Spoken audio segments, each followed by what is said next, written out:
I reanimated 3 of the most nostalgic and worst cutscenes from Piggy Book 1 into cinematic masterpieces, so you can see how much better they could have been. And we're starting with one of the most nostalgic scenes in Piggy, which is the House Chapter 1 prologue scene. I personally felt like this cutscene is very bland and has a lot of potential for what it is. When you compare it to games like Ronald that came out around the same time, the animation just doesn't look as good. The only real good factor to this cutscene is the nostalgia it has gathered over the years, but we can definitely make this cutscene a lot better. First, the police car looked like trash, so I replaced it with a better one, easy fix. Then I noticed something weird. Right before the cutscene starts, you can hear a car door open and close. But nothing happens. It's just a sound. So I thought, why not actually show it? Now that sound is a part of the scene, instead of just existing for no reason. And here's our current result. Hey, that's pretty good. Hey, disconnected! Next, the player is standing outside the house. In the original, he just stands there doing nothing. No thoughts, no reason, just aura farming I suppose. So I changed that. Now he's holding Georgie's missing poster. We see it in first person. Then he looks at Georgie's case holder and the camera slowly pans up to the house. This does 2 big things. First, it makes Georgie's reveal in chapter 10 way more meaningful. Second, it actually shows why we're going into the house in the first place. Because before this, we just walked in for no reason. I also wanted to hint at Piggy early on. So at the end, I added Piggy standing behind the player, towering over him. This makes her feel big, scary, and actually dangerous. It also explains the sudden blackout, which just happens in the original with no reason. And finally, I changed the sky. The original is just plain black, which looks kinda boring, so I made it a deep blue instead. It makes the scene feel more alive, but still empty and abandoned at the same time. Afterwards, I very nicely asked one of my friends, Illusion, Hello. to voice act for me the opening lines. And with that, we're done.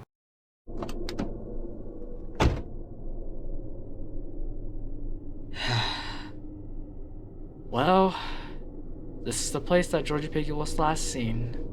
What was that sound?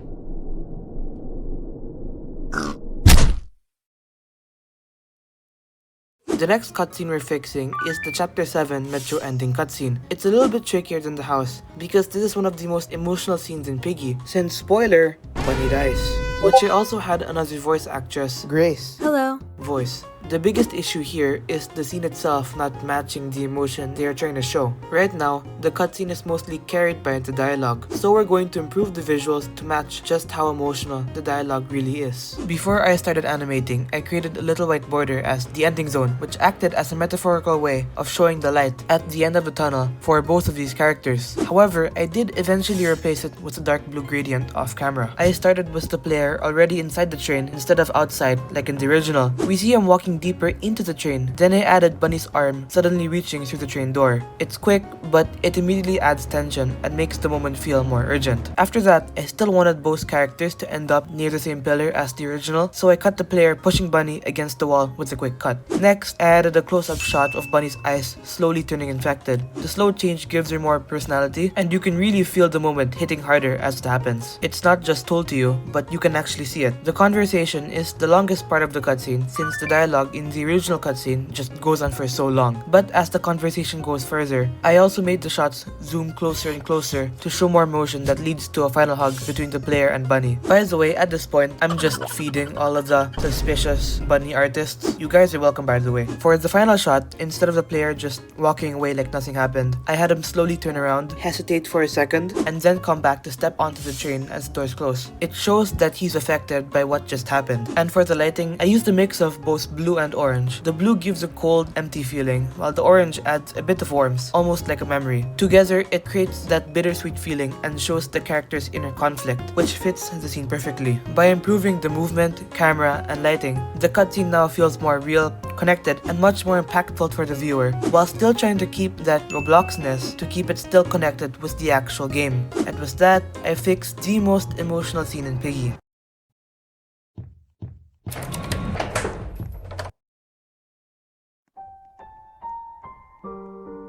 Bunny, the train is working now. Bunny? Are you alright?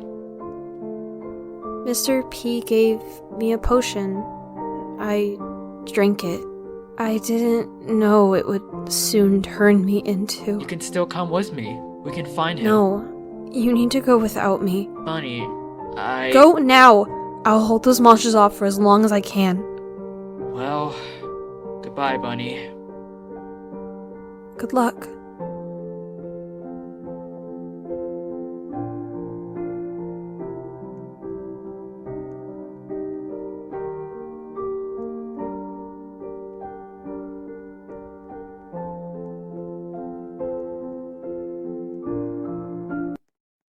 Our final cutscene is the true ending of Chapter 12. This scene definitely does a better job in giving different visual scenes and locations through Mr. P's memories. So I just thought I would need to add a little bit extra here and there. Pretty light work. Until I stumbled upon this cutscene from Jedi Survivor. This seemed like the perfect fit for this cutscene. However, there's one big issue with implementing this. The main character is a literal potato. The first scene didn't need many changes. I mostly improved the camera by adding movement and the new angles to make it feel less stiff and more alive. But the real changes happen in the transition to the memory scene. I came up with this idea where the memories flow around Mr. P while the camera just slowly moves around them. It makes the scene feel more dynamic instead of just standing still and hoping it looks cool. To make this work, I first changed the atmosphere using lighting and new backgrounds with some particles floating around to make it feel more whimsical. The scene slowly fades as the memories start to appear, so it doesn't feel like everything just pops out of nowhere. Then I started fading in the memories from the original cutscene around Mr. P. One by one, they show up and surround him. I also moved the camera around him to show more of these memories and give the scene a more smoother, more cinematic feel. And for my sanity, I kept the memory still, because animating all of that would have been too much. The ending stays pretty close to the original. It slowly fades to black, just like the intro, so everything feels connected from start to finish. I also added small, micro movements to Mr. P himself, so he doesn't just stand there like a statue. And now this potato has some emotion. And finally, I improved the shading and lighting to clean up the overall look. Nothing too crazy, just enough to make everything feel more polished than before. And of course, I got another voice actor, Pixel Charizard,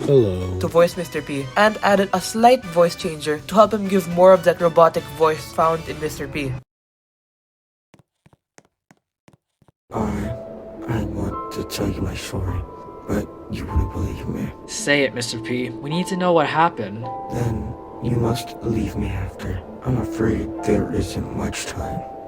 I was developing a cure to the sickness my wife, Mrs. P, had. I put in all my time and money into saving her. I even rushed the doctors to test the supposed cure. The doctors kept telling me that the sample was unstable, but I didn't listen, and I needed the volunteers. Then came in the kind Piggy family. Oh, but Georgie, they wanted to help. The initial results were significant. They became stronger, so I was overjoyed. So I gave it to Mrs. P immediately. She was getting better until we heard that the news said the Piggy family started becoming hostile. I thought it had nothing to do with my cure, but eventually Mrs. P had become aggressive too. The last time I saw her, she had red eyes. I had to stop her, but I didn't have the heart to. So I let her go. I tried again to make cures. Then you came along. We found signs of the infection within you. You were still alive. Before we could do more research, the hospital we were at was raided, and Bunny was attacked. I gave her another rush cure, thinking it would save her. I realized what I had done, and left you two there. And there you have it. That's my selfish, sorrowful story. Thank you for telling us, Mr. P. We won't forget you. Good luck, you two.